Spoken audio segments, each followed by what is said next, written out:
Awesome. Well, hey, thank you so much, everyone. Good afternoon, and thanks so much for making the time to meet up with us at WeaveGrid. My name is Apoorv Bhargava, and I'm the co-founder and CEO here. And yeah, I'm really just delighted to be presenting to everyone, and really thankful that some of my team has also come along. Before we start, maybe it'd be just really quickly helpful. Does everyone drive an EV here? I would love to hear which one you do. So can we just quickly go around the table? I'll start. I drive a 2018 Chevy Volt. It is a beautiful car, 54 miles. I think I have used the gas tank a sum total of 8 times, and I pretty much love it. So I'm a Volt driver, as the meetup was initially but we are going to be buying a Tesla pretty soon. So yeah, that's exciting. Mark, I'll hand it over to you. Let's go around the table very, very quickly before I kick it off. I have a 2018 Tesla Model 3 and a Ford Fusion Energy. Ooh, good. A Fusion Energy. Yeah, all right.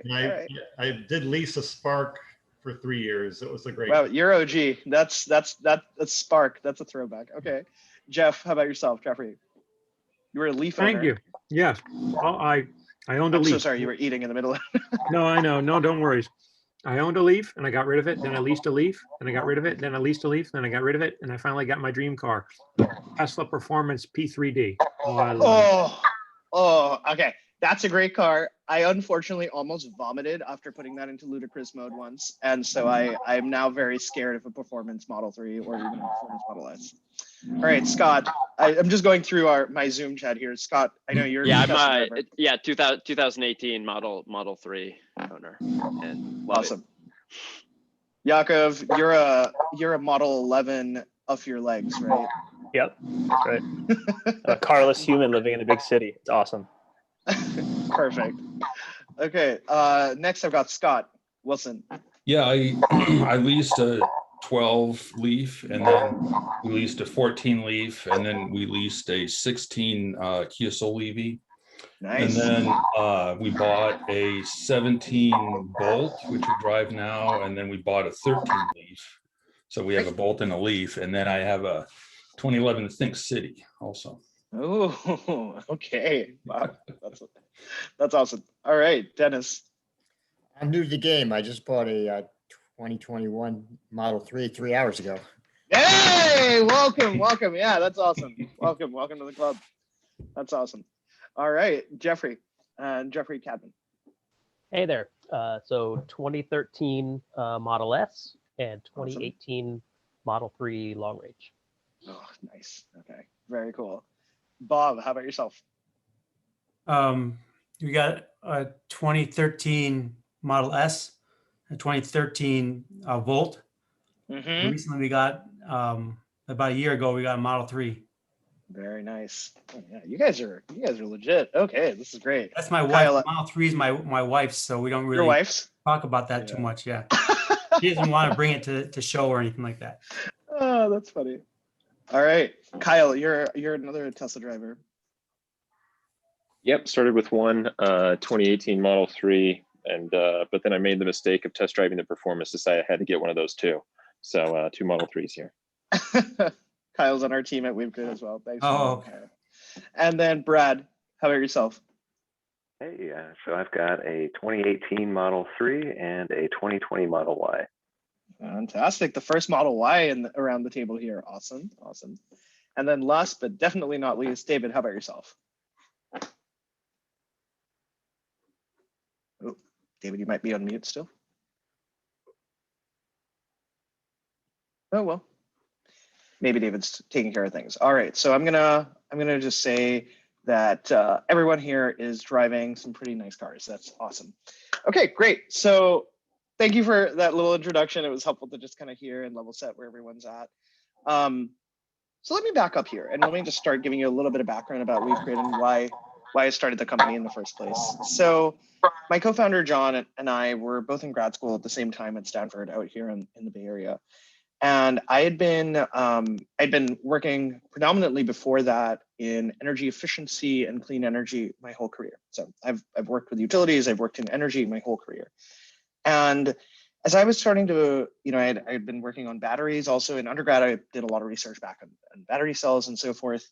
And it was interesting as I was looking towards, this was in 2014, 15, as I was starting to think about the future, one of the things that hit me was that battery technology from back when I was an undergrad to battery technology today, something had radically changed. And Stanford, especially being so close to Tesla, I'd been talking to a lot of friends at Tesla, and they were just like, yeah, I mean, economies of scale, and we're starting to finally build these things at volumes, and things are happening. And my co-founder, John, was wrapping up his PhD at Stanford, and he also had worked, as I mentioned, for the CTO of Tesla at the time, JB Straubel, for many years. In fact, when JB taught at Stanford, he was his TA. And his whole thesis was around like, what happens as you get more EVs on the road? What are the grid and emissions impacts? And how do you really kind of like level those two things together? Now, I had been super interested in the same topic because I said, as we think about energy and transportation today, we live in a world where most people drive internal combustion engine cars, and we're very reliant on sort of like single wave flowing power coming from giant coal, nuclear, gas, and increasingly, of course, solar and wind power plants. But as we sort of start moving towards the future, there's this integration, this kind of what we call weaving together of the two systems that's starting to happen. We're going from a world of transportation and energy being distinct systems, electricity, and starting to become one. And what we really saw actually, though, underlying this massive transition was that it's frankly two of the largest legacy sectors in the world, right? The utility industry that's undergoing this massive change on renewables, but also the automotive industry that's undergoing electrification. Underlying both of those two trends, what we also noticed, though, and I think especially having come from the companies that both John and I had worked at previously, I worked at a very large sort of energy efficiency software company called Opower, and John had worked at Tesla. What we both noticed was underlying all of that, though, was a massive digital disruption also happening. Utilities are getting smarter and smarter. There's more and more data there. Now, most utilities, of course, are still trying to grapple with a lot of that data. They're still trying to figure out what the hell goes on in my system. But here they are suddenly met by this new wave, this wave of electric vehicles. And as a lot of you who probably drive non-Teslas know, so are all the automotive companies. They're also trying to figure out what the hell's going on with regards to digitization. A Tesla is a beautiful vehicle. It's a great electric vehicle, but it's also a great computer on wheels. And I think I contrast that with my Volt, for example, or even a Leaf, especially some of the older Leafs, I never know what to say. But you contrast that and you start to realize that the battery on wheels is also a computer on wheels, and a lot of the other automotive companies are really playing catch up. And so are utilities, right? But underlying that, again, is this massive wave of digitization and a tremendous amount of energy, of data that both sides are starting to generate. And so what you're really seeing is this fusing of the two sectors, this weaving of the two sectors, and a fusing together of both their data sets. Except, I mean, if any of you have ever worked with utilities or automotive companies, you can probably attest to this. They're not really good at data. They're not really great at the whole software thing to begin with. So how they come together, how they bring those data sets together, and most importantly, what problems we start to really face as we start to electrify the whole transportation sector, that's something that's still being worked out. If you move to the next slide, please, Scott. The way we kind of think about this, though, and well, I'll come back to this slide. Let me come back to this slide if that's okay. Can we move to the third one, the one after that? Yeah, thanks. The way we kind of thought about it, though, was this. We said, all right, as these two sectors come together, fundamentally, what is the underlying inflection, the exponential thing that's happening? And as all of you can attest to, right? Electrification and transport. It's the fact that each of you as an EV driver is buying an EV and is coming out, is taking home your car, plugging it in, is buying a fundamentally superior product, and it's taking it home with you and plugging it into the system, means that suddenly there are three stakeholders who matter to the whole system. There's the EV driver, there's the utility to which you plug in your EV, and that matters, right? Because at the end of the day, your utility is the, I don't actually think about the utility as the one providing the power itself. I mean, yes, that's true. When I think of utility, I really think about the one that owns the poles and wires, the distribution company. Because whatever we do, we've got to still get that from somewhere. Because I love solar, I love storage. I'd love to put as many batteries as I want in my house, but at the same time, I can't completely isolate myself from the grid. And so there is still a grid connection that we're all reliant on. At the same time, you've got all these automakers also who are trying to now push out more and more EVs. I'm sure maybe all of you have seen the Norway is beating us ad. That's hilarious. Good job, GM, for catching up. But like there is this like ethos that's changing suddenly about just the automakers saying, okay, we're in. But the main connector ultimately is the EV driver. And so what we wanted to build, and if we now back up to the last slides there, Scott, was we wanted to build a company that could bring together these three stakeholders, especially given the fact that utilities, you know, they have to own and operate and maintain their system. Automakers want to, of course, sell cars to you, but you as the driver sit in the middle of those two stakeholders. And so that means that your decisions, your charging behaviors, the way that you own and operate your car, your driving behavior, hence your charging behavior, actually makes a huge impact on how those two other stakeholders are able to actually, you know, sustain their own businesses. And for us, the obvious link was the utility system, because utilities are just incredibly, they're incredibly thoughtful, but also like very slow planning and very kind of linear thinking. And here they're getting hit with this exponential growth of EVs. And so what John and I did was we said, all right, we're going to build a company that's fundamentally a system solutions company, a company that brings together data across everyone, but really empowers EV drivers at the end of the day to take actions that can both help their utility and at the same time can also help promote and drive further the adoption of EVs, which is what the OEMs also want. And so what we've been able to do, and incredibly thankful for all my teammates here who are on this call and all the rest who are back home right now, is for joining us. And we've built this incredible team from across the energy, automotive, software, product, and business kind of environment and brought them all together. And we've been really thankful that, you know, people from incredible places like Scott, for example, who sold his last company to John Hancock, or Kyle, who joined us from AutoGrid, or Yakov, who was at Samsara and before that National Grid. I mean, we've been able to attract some of the smartest people out here in Silicon Valley, bring them together to build a software product, first and foremost, focused on electrifying. And that is what we are out here to do. That is our mission. We are here to connect those three stakeholders and turn the grid into an incredibly powerful opportunity using EVs. Now, what does that all mean? Let's go back to the next slide there, Scott.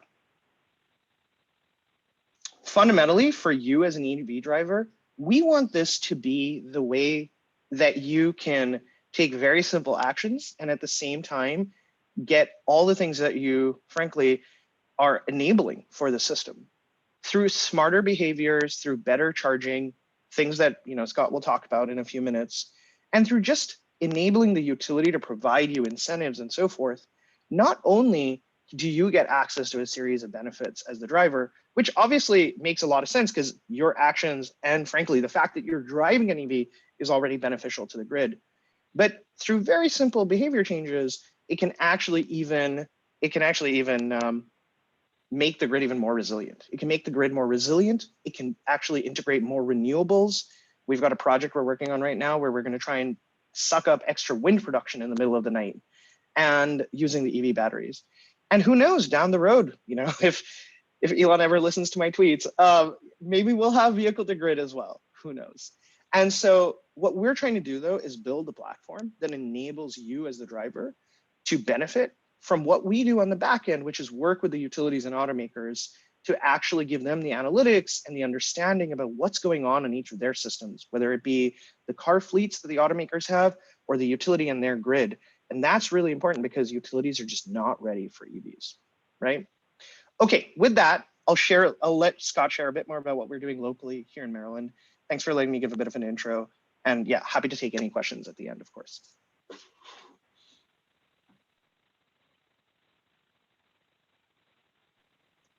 Let me unmute myself, and apologies if you hear children screaming in the background at any point. Great to be here and meet everyone on the call.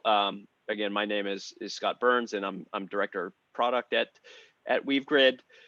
And I've I think just as a super quick note on my background, Apoorv mentioned the team and the origin stories, what prompted him to take the risk of starting this company and his vision for the future. And I'll just say, where I came from was in software. Co-founded a personal finance mission-driven startup. That we grew to our acquisition by John Hancock, and then built out an independent app that had millions of downloads, had tens of thousands of active savers, but was seeing things like wildfires close to my childhood home in California.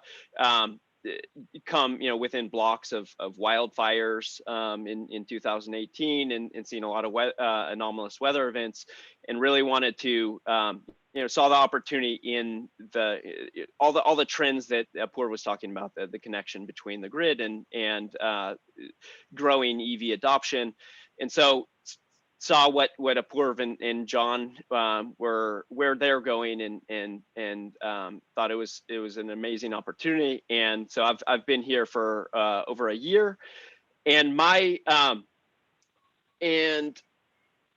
so what I want to get into today is really how we're aiming to help make the EV ownership experience better for drivers.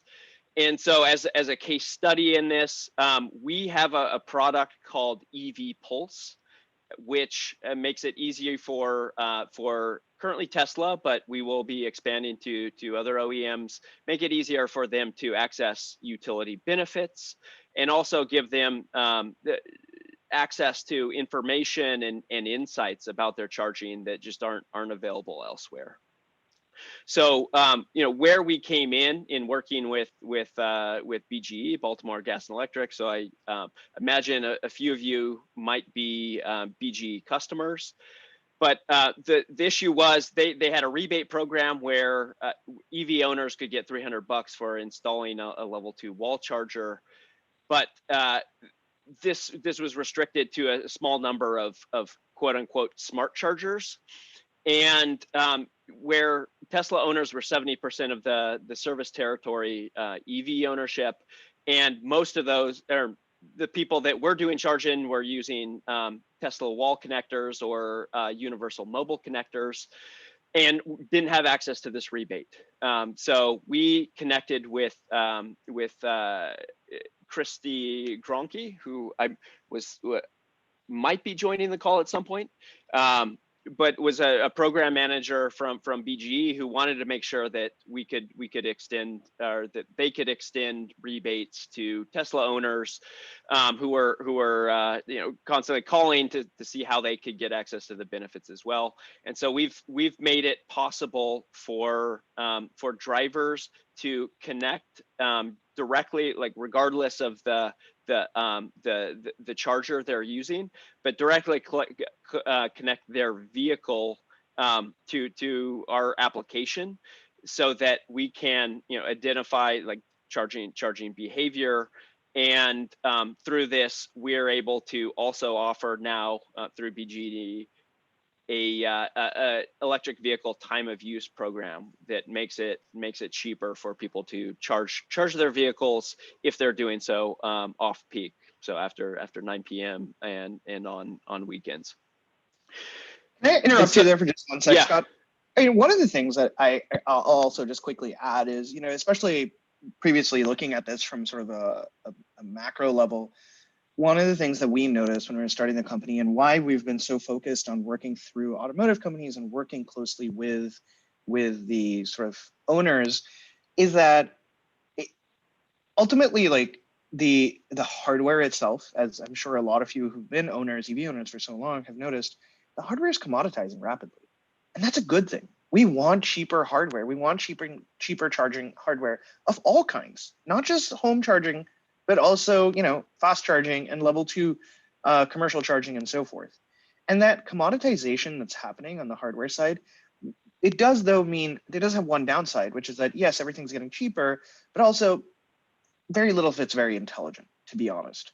And that's one of the challenges, right? We're ultimately trying to build this intelligence layer that you can empower. And at the same time, like the hardware just doesn't cut it. And so that's one of the reasons why, from day one, especially given my co-founder's background at Tesla, he was like, we should just go to Tesla and talk to them about pulling the data directly from the car. Like we have better car data than anybody else. Why do we want to go use the hardware, right? And so, sorry, cut you off there, Scott. Just wanted to give some context.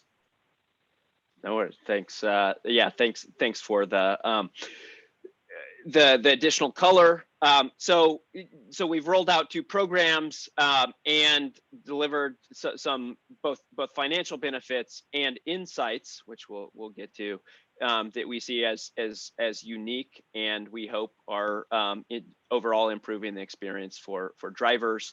And the process, besides providing these benefits, and we aim through the application to make the access to this as easy as possible. And so through the registration process through the EV Pulse app, as highlighted here, easy as 1, 2, 3. So basically a 3-step process on creating an account, submitting some address information we can use to connect drivers to their BGE account, and then connecting their vehicle through the submission of the Tesla credentials. This whole process takes, our median sign up time is just over a minute, and I think the responses from the onboarding experience are above 4.8 stars. We are constantly collecting information from drivers, feedback on the experience to try to improve it for everyone. And so that's the process of signing up. And I'll just stop here. We're going to loop back to make sure we're getting your feedback. We want to leave at least 20 to 30 minutes to discuss, but also want to pause here and see if there are any questions we can address now. So you're using network capabilities in the charger? No, not at all. We're connected directly to the vehicle. I see. Okay. Yep. So that's one of the unique benefits of this that we heard previously, or we heard from BGE stakeholders running these programs that there were substantial problems in connecting a lot of the chargers, and it also restricted the chargers that could be used, because smart chargers are, especially for Tesla owners, are a minority, in a lot of cases a small minority of the chargers used by the Tesla population. So what this allows EV Pulse is anyone with basically any kind of level 2 charger to participate. So are you going to, so then for other chargers, like I know that, I have something called from NLX, the J plug. It turns the juice box. Oh, the J plug, right? Yeah. It turns a dumb charger into a smart charger.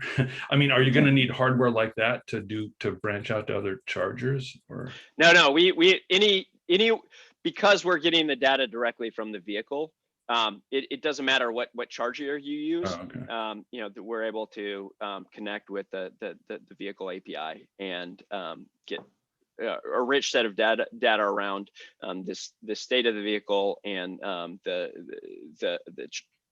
state of charge percentage and range and things like that. And the time. In fact, and the times, exactly. And in fact, one of the things I remember the J plug, because fun fact, like almost worked for the old company that created the juice box and the J plug, eMotorworks. The founder of Val is a good friend. But the problem is smart chargers are still, they're very fickle, unfortunately. And the dumb chargers that you try to convert into smart chargers are even more fickle.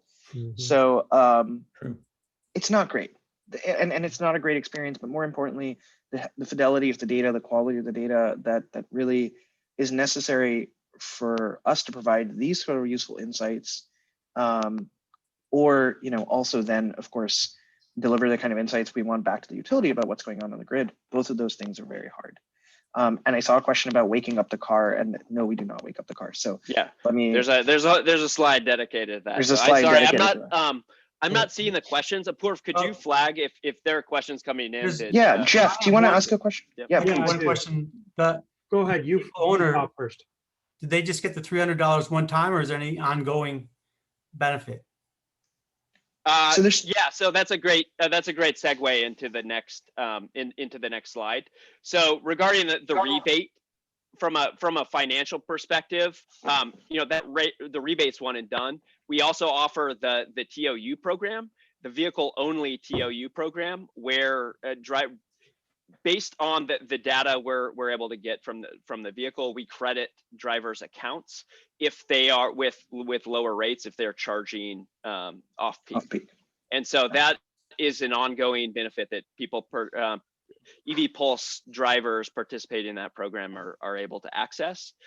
But beyond the financial benefits, we're also providing insights that we hear drivers asking about, and you know, acknowledging that are very helpful to them, highlighting basically the cost of their charging broken out from other energy usage, and historical summary records of you know, how much they're driving over the last week, and you know, as well as, you know, what percentage they're actually charging off peak. So in a lot of cases, these things aren't broken out on utility bills. The drivers might not have apps that highlight some of these summaries around their charging behavior, and also highlight things that help drivers get into beneficial habits, like plugging in every day, which is something that, if you check the Tesla charging FAQs, is their top recommendation for maintaining you know, battery health. And so, Scott, can I actually, let's keep going there for a second, but Jeffrey, you had a question. I want to make sure. So the simple one, obviously, since you're doing Tesla is very good about having all the data on their server, and that's how you don't have to wake up the car. But Tesla around 2020, they did change their status. You cannot have your account going to multiple devices. Like you had, if you have a Teslafy account, you do have to create another account on your car to connect to it. So is this going to cause you to use one of your, I believe, 5, that's what they give you, 5 accounts on your Tesla account to connect here? Or is it going to be grandfathered with another account that you might already have on the Tesla? I mean, we see that drivers, and I'm not sure the restrictions on additional apps. I know, I mean, as an owner, like I have an account through EV Pulse that's connected, as well as 5 or 6 other accounts, like TeslaLab and Stats for Tesla, just to make sure I'm understanding what these other apps are. And because Teslafy, originally you could do that too, but they actually changed it so the API would get disconnected all the time. Yeah, ours, we're pretty resilient actually on our API, and I think part of it is, you know, we just know Tesla very, very well, you know, from a professional perspective. But we occasionally, of course, have API issues that on the Tesla side, but no, I mean, we haven't seen any issues around like the number of apps and so forth that you can that's my that question. you can connect to. Not on our end. I mean, you know, we've been keeping up to date with all these changes on the MFA side, and of course, you know, enabling those kind of features that of course continue to enhance the security, and that's super, super important to us. And Scott will talk in a couple minutes about our intelligent polling that makes sure that we never wake up your car. Like, we never want to turn, you know, because we can talk directly to Tesla, we don't want to wake up your car. We don't want to do any such thing. But Scott, I'll hand it back to you. Yeah, so these are just some highlights on ongoing benefits besides the financial benefits that we're unlocking for participating drivers. And the only other thing I'll highlight is that we aim to incorporate feedback mechanisms. So we're recording what people find useful and interesting, so we can focus on delivering that benefit. I mean, like, so we see one highlight of content that's available in drivers' dashboards, and I think that, you know, the stat was 93% of drivers found this useful, and some of the other highlights were like 96% useful. So to also go on and you know, in other driver forums, we know there's a lot of concern about data privacy and data security, and did want to underline, because we are asking drivers to make a big commitment and share sensitive information as they connect their vehicle to the application. Wanted to highlight the extensive security measures we have to ensure that they're in sharing this, they are not exposed to any risks. So for one, we are not storing Tesla credentials. So we use the Tesla OAuth API. So these are submitted directly to Tesla, and then with the token that comes back, this is encrypted. All data that we're submitting anywhere is encrypted with TLS or SSH. Where all our services within the applications are protected within virtual private clouds and have mechanisms to strictly restrict access and have anomaly monitoring for access. Everything that is sensitive information is encrypted in the databases we're using, and then using extensive frameworks standard in the industry to ensure we are addressing any kinds of gaps in our security posture, and currently working towards SOC 2 compliance. And then as a result of this, we've been able to get approval after extensive security evaluations from some big and very rigorous under rigorous demands from a lot of stakeholders like the US DOE, Exelon, Duke, and others. Yeah, and I think a big part of what I think, just to summarize that, is that we know there are other folks who create other hobby groups who create apps for their Teslas or other even OEMs, less so other OEMs. I mean, we actually do work with other OEMs too, but the reason that we're highlighting the security here is we are first and foremost actually an enterprise company, right? We sell to the utilities to enable all these valuable features and services and rebates back to you. And so we have to meet their security standards, which I promise you are incredibly strict, right? Especially when you're dealing with sensitive grid information. So yeah, that's just, happy to talk more about that. One question with the vehicle app credentials, you still, the owner still has to give you the vehicle app credentials, is that right?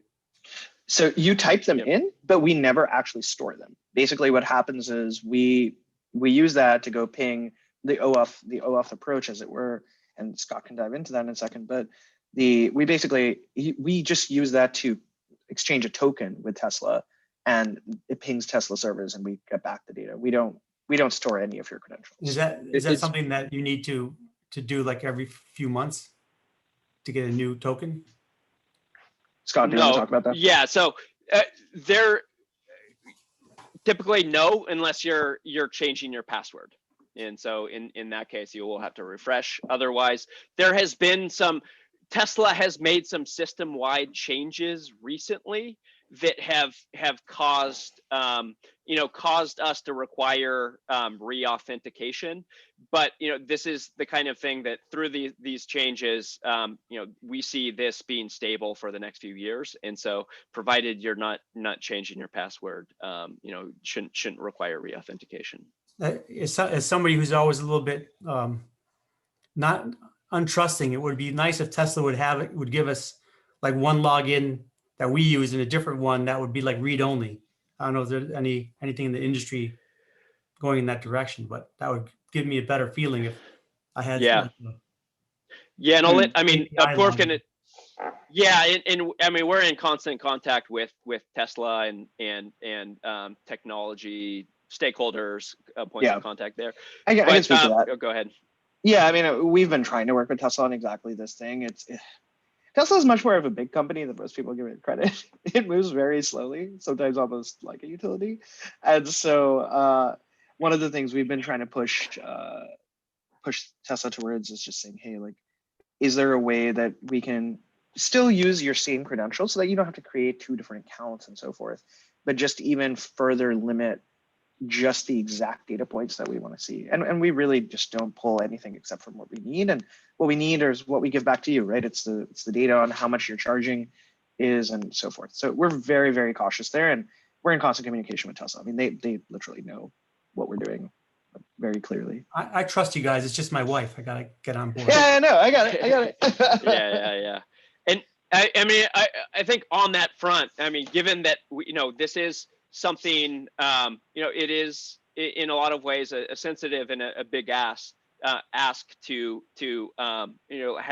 have drivers trust us in connecting with their vehicles. And I will say, like, we're constantly thinking about our top priority besides security is how can we ensure that the experience is not detrimental to the driver and vehicle. And so one piece of this we've thought a ton about is our intelligent pulling. So we are not waking up vehicles that are asleep. And I think that was a question here in the forum. It's also a question that's come up in Facebook, Facebook threads related to this. And so if a vehicle is asleep, it's also, if the vehicle is asleep, there's not useful information about their charging that is happening. And so we're not waking it up, and we're like able through the way our data processing works, to put together reads after periods of the vehicle being asleep in a way that doesn't cause us to lose any useful information about the vehicle charging. And so I think and besides this, we're constantly reviewing new and different ways we can even more intelligently get data from the app, so that we're not putting the vehicle battery health at risk while still getting the information that's useful to provide drivers with the services we provide. Yeah. In fact, one of the so- things that I was chatting with Tesla about just a couple of weeks ago was like, they often, as you all know, your Teslas are very souped up, and there's a lot of other stuff that's going on in there. And so sometimes they're just pulling more data. And so they're pulling way more data than we are. And, that's just part of like a standard amount of your battery that they've essentially not even shown to you, because it's just happening in the background. And so I was like, is there any way we can just tap into that data rather than having to do anything else? And they were like, maybe that's a good idea. So anyway, we're constantly looking for new ways that we can always make the experience better. But I promise you, like, we are trying our darndest to make sure that it is a seamless experience for you. That's the key thing.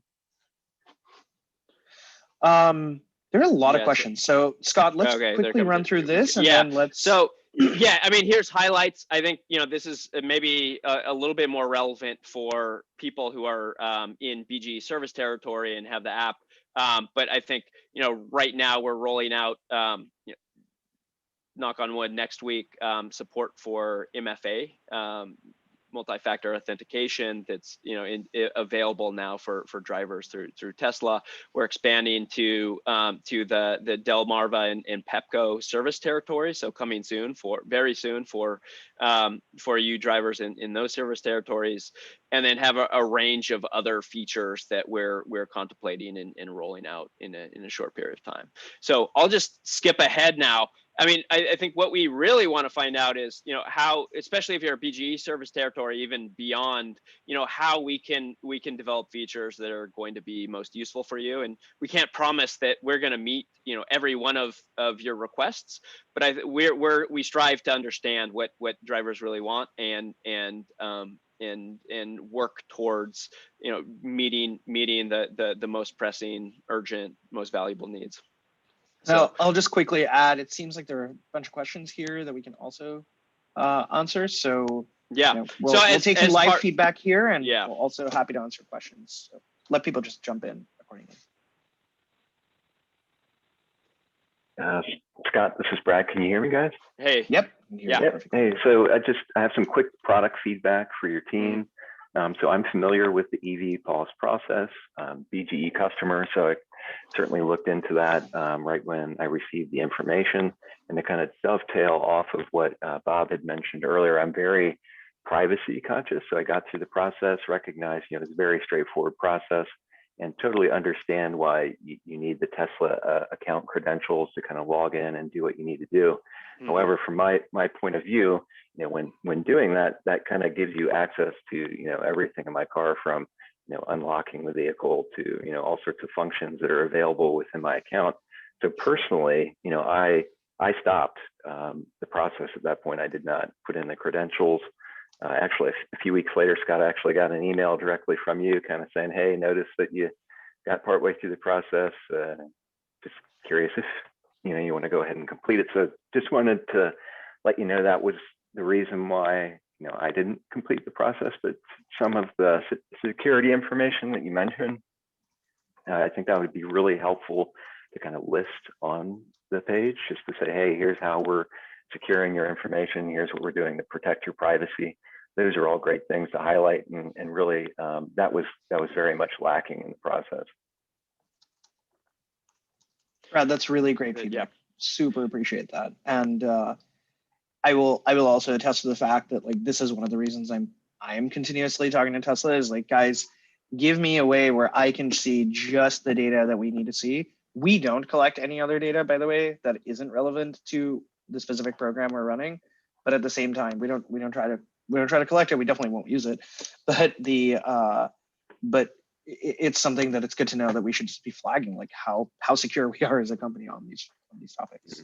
Yeah, and I think your point there about which data you're kind of using, just even highlighting here are the pieces of data that we're collecting. Here's how we're using it. I mean, that's super helpful. Yeah. Yeah.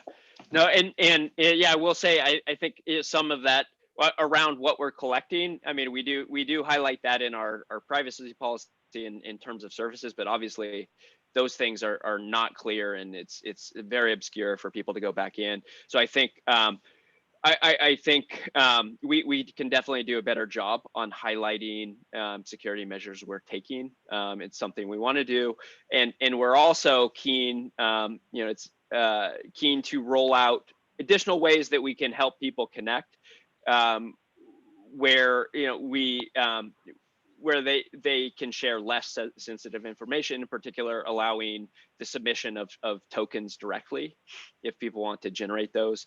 This is something we're exploring and hope to roll out in the in the next month or two. So, Awesome. but Thank you so thanks much, so much for the feedback. Yeah, I really appreciate it. And we hope you'll actually complete the process now that you've heard that we take this very, very seriously. Yeah. I certainly feel more comfortable. Okay, great. And yeah, I mean, other note, we'll get back to this as well, but I think, as part of this, we want to keep these feedback channels open.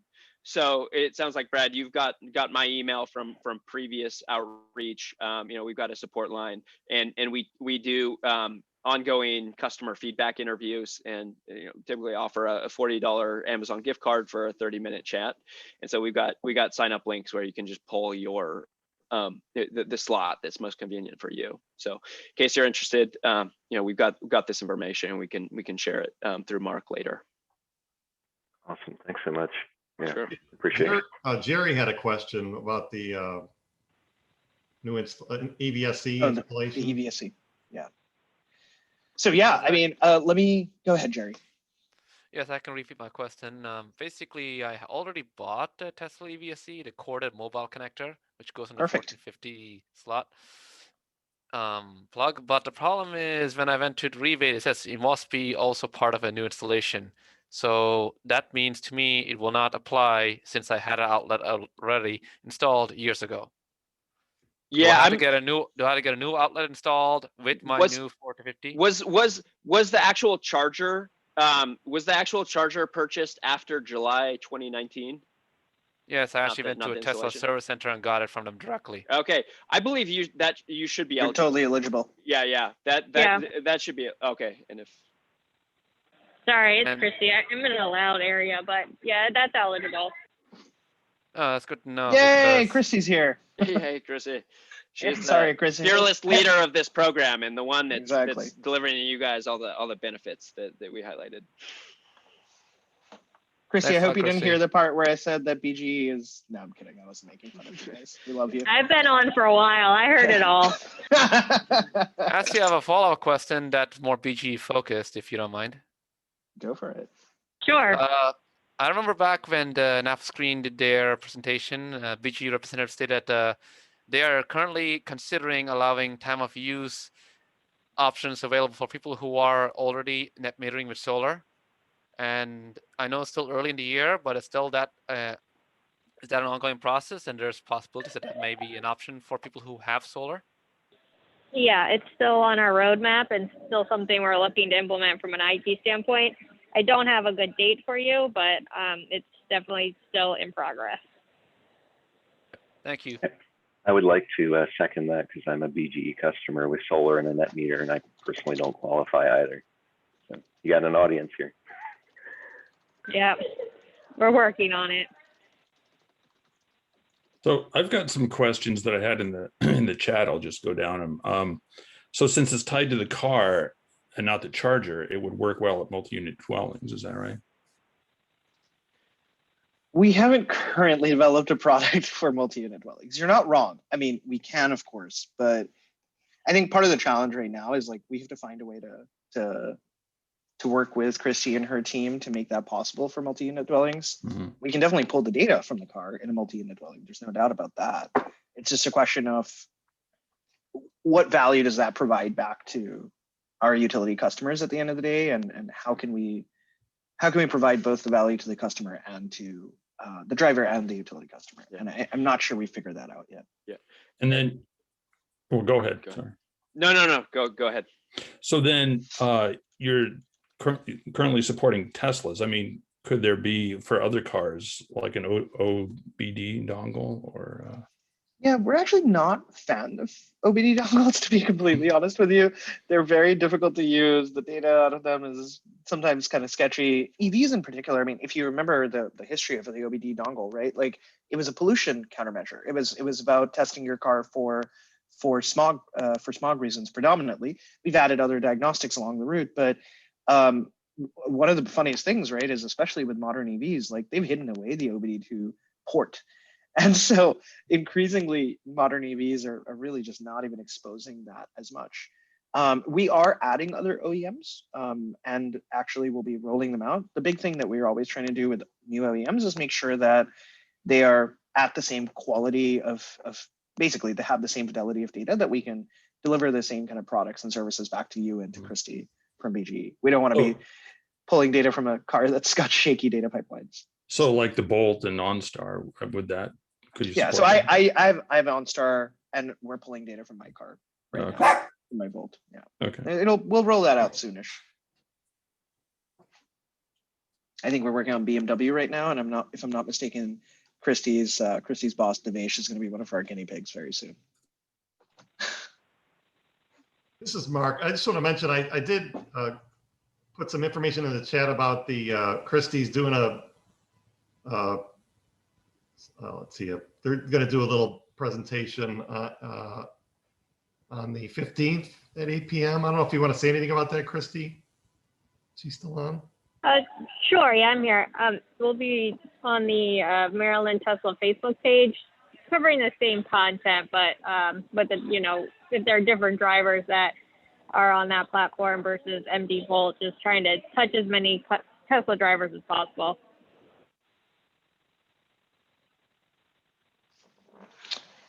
And then I think, Scott, I saw a question from you about data standards and just generally utilities and replacing oil companies.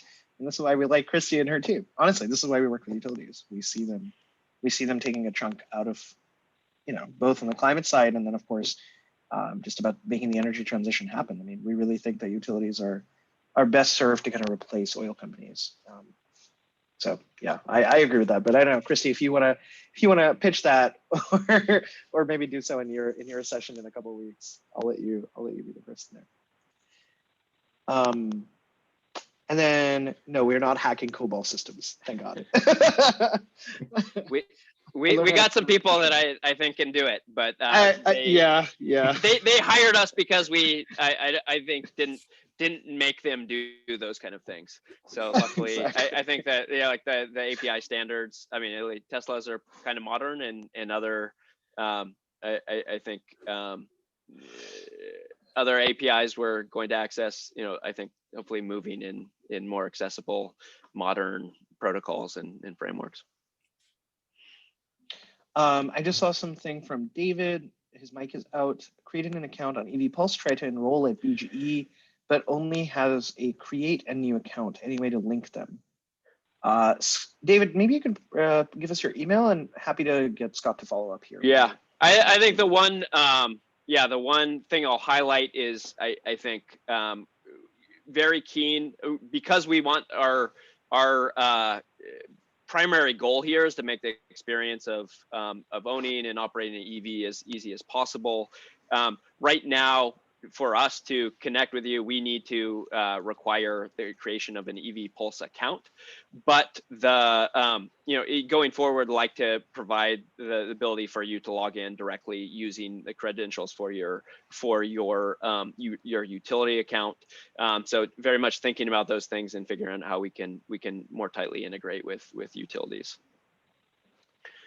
And just one quick thing to add, I think somebody had mentioned Pepco, Delmarva. All right, great. Thank you, David. Pepco and Delmarva should be launching sometime this month as well. So you'll be able to do something similar if you're a Pepco or Delmarva Maryland customer. Brendan had a question about some of the benefits that you might see from the data. So, I mean, what you're seeing here is the dashboard that's accessible to people registering through EV Pulse.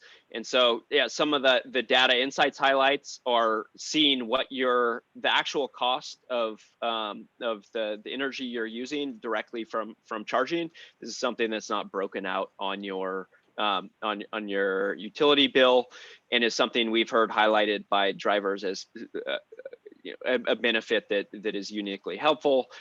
You can see, you can gauge how much charging you're doing off peak on a historic basis, which I think might generally be, you might generally understand it, but not have the confirmation of how that's being done. And then access to tips that help make management easier and better. And so that's on the data insights side. On financial benefits, you can get a $300 rebate for using an eligible charger that was purchased after July 2019. So you can get $300, and that includes the Tesla Universal Mobile Connector. And when we say eligible charger, we mean any charger, but just basically any. But for the commission, we have to call it an eligible charger, right? Because we're pulling it from a car. The charger doesn't matter to us. And then lastly, if you're able to charge off peak, so after 9 p.m. Most days and on weekends, you can save hundreds of dollars a year through the vehicle charging time of use rate, and so we make that possible. The other thing I'll just mention briefly is, the reason we work again with utilities as our customer is that a lot of these data, a lot of these insights go back to feeding their models, their prediction, their planning forecasts, and eventually through managed charging one day, it'll also really help them manage the grid. And the big benefit that is often hidden away because it doesn't come through as a financial benefit to you or me is the fact that we make the grid more reliable, more affordable, and often just make electricity cheaper. The hairy secret about EVs is EVs actually make the grid and make electricity cheaper for all because they improve utilization of these assets through more and more volume. So it actually does improve essentially the cost of electricity for everyone. So that's obviously a very big benefit that this is facilitating, and each of you is facilitating by signing up for something like this. Would you be able to give a little bit more detail on the application process for the rebates? Like, how long does that take? Do you have a sample application, and what's entailed there? Our end, we can show you. I think we showed you what it is on our end. There are a couple more steps on the BGE side that I think Christy will definitely be able to share with you in a week or so. And Scott, maybe you have it up in front of you. I can. I can send. Actually, I can. I'm on my other screen here.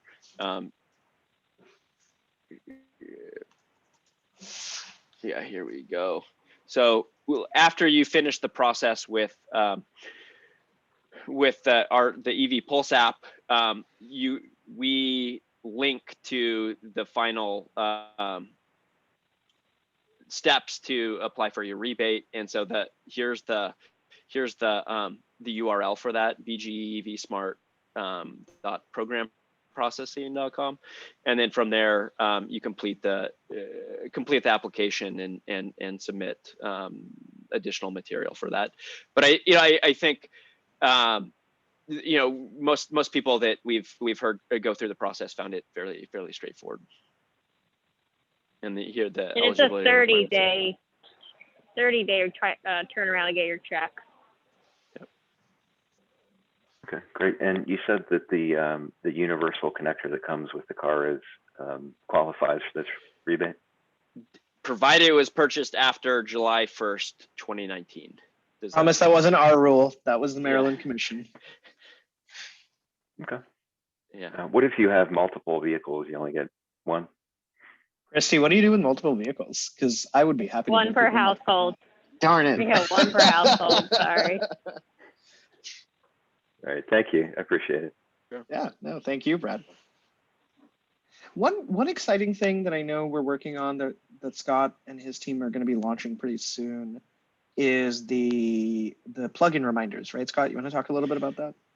Yeah, happy to highlight that. I think coming out, so we do a lot of user research, talking to dozens of drivers, through the months we've been operating, and one thing that's come out that is a frustration that people have at various times, either they forgot to plug in or their wife or husband forgot to plug in, and then being left a little bit short and having to scramble, go to a supercharger early in the morning, this kind of thing.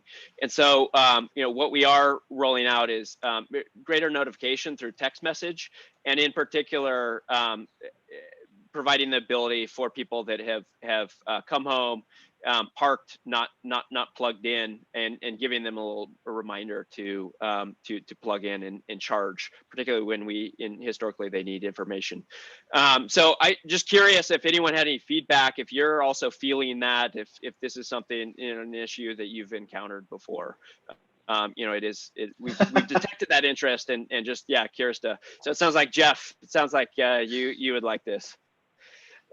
Jeff, just tell us what kind of leaf you've Okay. got. I think we're working on leaves as well. So hopefully that should be something we can do. That was way back when. Of course, nowadays it's the Tesla. Now, if I forget to plug in my Tesla, I usually have enough battery, even going all the way down about 70 miles round trip to my work. I had enough because, of course, I charge it to 80%. So I didn't worry about that. But there were days, yes, that it's like, oh, crap, I can't go to work for another 4 hours. Yeah. Yeah, that's a pain. Yeah, well, then I deal with that with my Volt because I hate using the gas engine. And so I will sometimes go and I'll be like, oh, come on. But something nice did happen. It went down from 4 hours to about an hour, because guess what the second EV Go charger they put in was? Right there in Dulles, about Chatham, about 10 minutes drive from where I live. So yeah, that was much better. That is much better. So I have feedback for this as well about your plugin reminders. Great. Though Thanks, it's Jeff. not really related about the reminder aspect, but since you work with Tesla, it's more a question about something they did as a teaser, though maybe more like a prank, and it's now something that reminded me that maybe a viable solution to eventually eliminate having reminders altogether, and that is a Tesla solid metal snake charger. Have you ever seen that video? Yes. I've actually seen it. I was seeing that it is a very cool device. I don't actually know if they're going to ever release that. I actually like the fact that he had to have a reference to a video game series with that device. Of course. It's classic Elon. Yep. That's awesome. I haven't looked at that in a while. So I don't know if you call me, that was a question since you work with Tesla. Did they have any insights on that since you're working with plugin reminders? About that autonomous gooseneck cable? That's what I was saying. I don't know if that's coming anytime soon. Everyone that I've been dealing with, but it is a very cool thing. I loved it. I'm actually Googling it right now to see the last time. Oh, gosh, they haven't talked about it since 2016. That's too bad. Yeah, it's a very cool device. I wish we had that. I have a question for Christy. This keeps coming up about the time of use rate. Is it going to become more competitive with other suppliers? Yeah, that's also on the roadmap. Okay. Sounds good. That's great. Okay, other questions that we can answer. I'm really glad. Thank you so much, by the way, everyone, for being so engaged. We've really loved it. So the manufacturers, the car, I mean, it seems to me all this information really needs to get in the hands of people right after they buy their car, or actually maybe during. So how is that happening? Because it seems like people will find out about this through meetings like this, or through user groups, or through Facebook groups, or what have you. But how do they get it when they need it, immediately? Well, so for Tesla drivers in particular, I know that Tesla is starting to promote this, or so they keep telling me and Christy. I don't know how much their staff on site at the store in Maryland are actually doing it. It's Laurel Mills, right?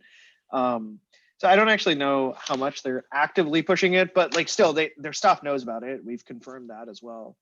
I will say for some of the other OEMs that we're starting to work with, they will be making it a part of the literally like the buying process if we're in a utility. No, Brendan, thank you for telling us. I'm gonna have to go and yell at Tesla. Yeah, for some of the other OEMs, like it may actually be built into their apps. So some of these features will actually be in app itself. And so when you buy your car, and I can't reveal which OEMs, but let's just say these are very large companies. They're like very large EV automakers as well. There may be some in-app integrations and so forth. So that actually reduces the amount of steps you may even have to take, which would be great. Yeah, 100% agree that this needs to be at the point of sale, and the more we can provide those benefits up front to help address this big barrier to a lot of people around the upfront cost of the EV, where over the lifetime of the vehicle, clearly you guys are aware that operating costs are a lot lower, and total cost of ownership is typically lower than internal combustions cars, but upfront still sticker price a little bit above. So if we can find ways to package those benefits so that the upfront cost is lower, that I think that is awesome, and we're really succeeding when we're able to do that. Right. So, I mean, if that is all the questions, I do think you guys would get a kick about what I want to show you guys. If I could just share my screen. I have one last question. Jerry, go ahead. Go ahead, Jerry. Yes, I do appreciate you leaving your contact information up, but since there's also a lot of questions, and maybe even more for your representative from BGE, Christy, would she mind leaving any form of contact information from her side or from BGE for those who may have a follow-up? Is it, what's EV Smart? It's evsmart@bge.com. I answer that mailbox. I'll send it out in the chat, or have you got it, Scott? I think this is, I'll put it. That's it, right? EV Smart at BG. EV Smart at BG.com. Thank you very much. I appreciate it. Right. Are you guys going to work with like Excel in Colorado or any other utilities? Perhaps. I'm smiling because I'm not allowed to reveal things. Okay. And do you know them? I'll no, post also this. There, so I mean, I this is a slide where if we were to share this, I would like to switch off recording for just a second. Okay. But basically, yeah, I mean, we're a venture-backed, pretty fast-growing company, and we are going to be accelerating our growth very fast this year and next year, and we're actually backed by quite a few utilities. In fact, in our not directly, but they are investors in some of our investors, and we're also backed by some of the earliest investors in Tesla and Rivian. So, Apoorv, do you want me to go to that last slide, or we're still recording, Scott, so I can't actually show that. I'm not legally allowed to. Okay. Whenever recording's off, I can. Yeah, stop recording there, Mark. Or pause it. And the users, that both the car owners and the utilities, that it's fair, working right. I mean, I Well, think that's what thankfully Christy and her team did. I mean, so this is the reason that we're being able to use the telematics is frankly, the telematics is, I believe, based on the data I've seen, it's even more accurate than smart chargers. But the thing that the Maryland Commission did, which is allowing us to hand out the rebate and also the EV time of use rate, is exactly that fact that like both smart chargers and telematics are being seen as a way to essentially sub-meter because we can account for the losses. I mean, we know that there's a tiny amount of loss, but it's less than a penny, you know. I will tell you that all that data, which I showed you from the smart meter, for the last, I'd say maybe 18 months or so, I've had a Tesla fee account, which is one of those aggregators that pulls directly from from Tesla. And it does have what the Tesla received. One of these days, I am going to cross correlate to see exactly what the Tesla received versus what the meter was measuring, because you're absolutely right. There's got to be some loss. I know the highest power I've ever seen in that thing is about 11.8 for the Tesla. But we know the Tesla itself can't do 11.8. So what is the Tesla receiving when the meter is saying it's giving it 11.8? Actually, I'm curious, which Tesla did you say you had? Because some of the Teslas can. The three. Oh, the three only goes up to 10. Yeah. I mean, look, I have a Clipper Creek CS100, and that thing could go all the way up to 19. I have never owned a Tesla that has the dual chargers that can actually use all of the power that thing could deliver. I'm kind of sad because after 10 years, never once. An old Model S, that thing will give you 19.8 kilowatts. It is nuts. It is nuts. Exactly. I've seen JB Straubel's like Model S. That's a really nice one, and as you can imagine. And that thing goes up to 19 at his house. But he also has a giant house, so fair enough. You can do what you want when you co-founded Tesla. I'm adding Jeff Cadman to the. Because he's got something on the shelf back there. What is that thing on the shelf? Oh, is that the Tesla tequila?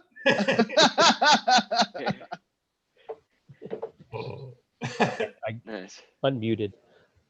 Yep, you're unmuted. Yeah, Tesla tequila. It arrived right before the holidays. Oh, that's lovely. That's awesome. We usually do. Have you tried it yet? No, I think I'm going to leave it sealed. But I do also appreciate the Saturn V you have in the back here. Let me go grab mine. I have one as well. Let's see if I can find it. I lived in Houston for many years, so I'm a huge space nut.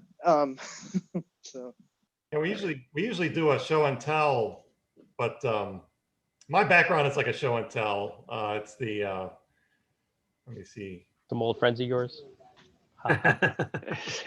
Well, Mark gets the ladies. You know, what can I say? Well, these are Buffalo Electric vehicles back in the early 1900s, parked in front of a museum in Buffalo. It's the Albright Knox Art Museum, and which they're currently renovating. My goal is to always, because my mom lives up in Buffalo, my goal is always to recreate this photo with modern electric cars. So we're working on it. I love it. Yeah, I'm totally up for that drive to Buffalo, man. It's like a major road that goes through there right now, and it'd have to be blocked off somehow, but maybe we'll do something. You got your awesome. You got your Saturn. Yeah, I got my Saturn V. I picked it up from NASA because I used to live in Houston, and I had a bunch of friends who worked at NASA, and they were like, "Oh, here you go." So yeah. Oh, nice. Mine's a little more fragile. It's is it a Lego one? My 9 Lego pieces. Yeah. Yes. That's awesome. All right, that's wonderful. All right, everyone. Well, hey, thanks so much for your time. If you do have any more questions, I think you've got our contact details, but please feel free to reach out. Scott, any last words from you? No, yeah, thank you so much, guys, for tuning in here and sharing your thoughts, and Mark for setting this thing up. Yeah. So this has been a lot of fun, and hope to be in touch, and don't hesitate to reach out. So yeah, two last requests from everyone here. One, if you have any feedback, any requests, please send them our way. We're always happy to get feedback. And two, share it. Share this program with all your friends. Tell other people about it. You know, you guys are the leaders in the EV community where you live, and you know, a large part of what we are trying to do here is drive the change in this transition. So you know, we're always thrilled to be working with partners here, but also to meet drivers and really kind of encourage y'all to go out there and let other people know. So Thanks so much for If your you're, time. if you're happy, we're happy. That's our So goal. that's our What was goal the here. contact information for WeaveGrid? I'll put up, there's a couple different channels you can go through. Which here, one do you want here me are to- two. EV support? So our support line for EV Pulse, so the program line for all the BGE programs is there, and my personal or company email is there. So feel free to hit me up. And I thank you, Brendan, for signing up. We got looks like you signed up for a user interview session, so we'll look forward to chatting with you next week. And Jeffrey, great question, because I love Twitter. I use Twitter a lot. That's how I get replies from anything to do with Tesla. We do have a WeaveGrid account as well, but we don't post a ton because my co-founder runs it, and he's like way quieter on Twitter than I am. But you can also follow me on Twitter. Maybe you should take over, man. I think I need to Post take there. over. Yeah. I think I need to take over from John. That Because is John very- only posts like wonky EV things on his personal account and nothing from the company account. Oh, And dear. I'm the one who actually posts a lot more. So yeah, please feel free to follow us. Thanks, everyone. Awesome. Thank you so much, It was a lot of everyone. fun. Really appreciate All right, it. see you. Bye. Yeah. Have a good one. Thanks all. Thanks. Thanks. Bye. Hi. Bye.